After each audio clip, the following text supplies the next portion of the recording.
Hello প্রিয় viewers, এই যে সেই রেসিপি তৈরি হচ্ছে সেই রাঁধুনি।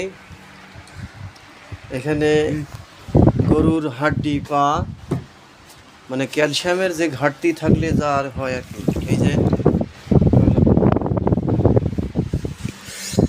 এই যে বসাই দিচ্ছে,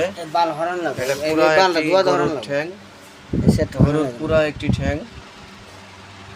এই যে আমন ঠ্যাং এখন রান্না বসিয়ে দিচ্ছে খুবই চমৎকার ভাবে, একটি পুরা আস্ত আমন ঠ্যাং, ঠিক আছে। আর এই যে সেই রাঁধুনি, আর এই যে এখন কিন্তু সবাই রোজাদার আমরা ভাই, বিশেষ করে পয়লা রোজার উদ্বোধনীতে আমরা এই নেহারি রান্না চলতেছে। তো মোটামুটি যাতে করে আমরা 2-1 দিন খেতে পারি। নেহারি তো হ্যাঁ,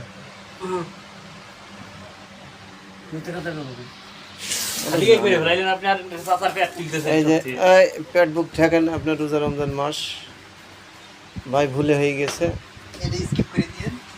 হ্যাঁ ইনশাল্লাহ আজকে আবার নতুন রেসিপি নিয়ে আসলাম। তো যাই হোক, সবাই ভালো থাকবেন, রমজানুল মোবারক এবং অগ্রিম সবাইকে ঈদের শুভেচ্ছা রইল।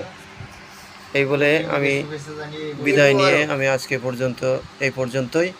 আবার সামনে দেখা হবে, যদি কোনো রেসিপি থাকে তো ইনশাল্লাহ আপনাদেরকে জানিয়ে দেব ইনশাল্লাহ। সেজন্য সকলের প্রতি আমার আন্তরিক অভিনন্দন ও শুভেচ্ছা রইল, এবং আমাদের প্রতি দোয়া ও অভিনন্দন জানাবেন, আর আমাদেরকে সবাই দোয়া করবেন ইনশাল্লাহ। আসসালামু আলাইকুম।